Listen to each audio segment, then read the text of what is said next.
back to how to enjoy your dog or puppy. DIY chew toys. There are very simple ways to, and cheap ways to come up with your own DIY chew toys. So, an old sock will do just fine. We have lots of mismatched socks around our house. We put them in a knot, so it gives them something chunkier to chew on, or you can put them in 2 knots, whatever. Makes a great chew toy for the puppy. Here is a braid that I've made. I got a king-size sheet from Goodwill for $2.25, cut it into strips, and braided them, knotted them off at one end, braided it, knotted it off at the other end, have tassels on it, you know. You can get tons of braids out of one sheet, but you don't have to use a sheet. You can use an old towel. Here's another one that's a little bit skinnier. Here's another one that's long. You can use an old towel, old t-shirts, whatever you have lying around will suffice.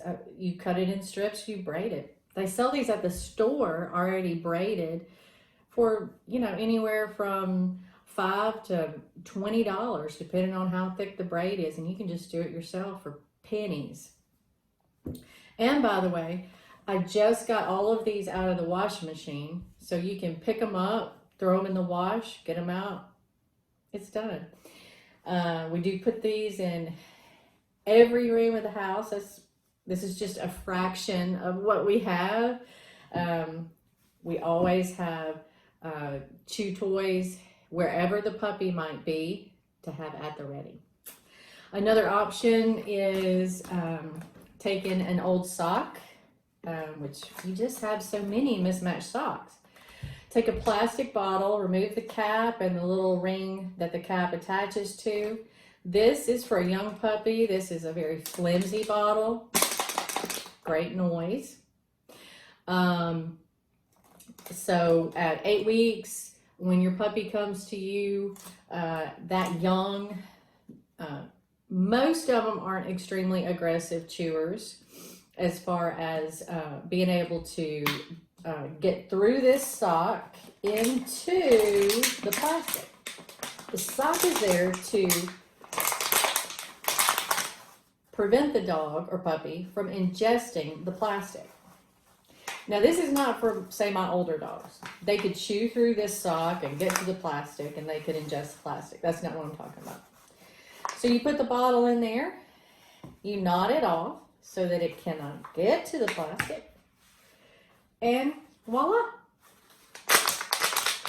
Great noise to pique their interest and protect it.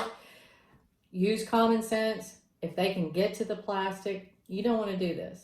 But for a lot of people, this is a good option. So another DIY, a lot of people have heard of a brand of toys called Kong or Kong-like toys. Basically, they are pretty indestructible. And the concept is you can smear some kind of treat or put some kind of treat on the inside of the toy, and that keeps the puppy's interest, and it uses their brain. They problem solve and they think through how to get to that treat. But here's a DIY version of that. This is a pretty flimsy bottle. I looked for a sturdier bottle around my house and I didn't have one. I would probably use more of, say, a soda bottle or a milk jug, that kind of thing that's a little sturdier. But you take part of their rations or treats, whatever you choose, and you put them inside the bottle.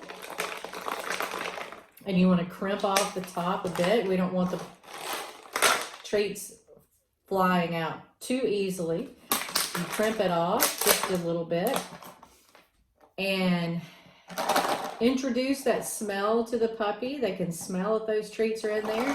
Put that on the ground with the puppy, and they have a lot of fun trying to figure out how to get to those treats. They paw at it, they sniff at it, they chase it around the room. It's a great thing to keep their attention and to get their brain working. So I hope these are helpful, and we'll see you next time. Bye-bye, y'all.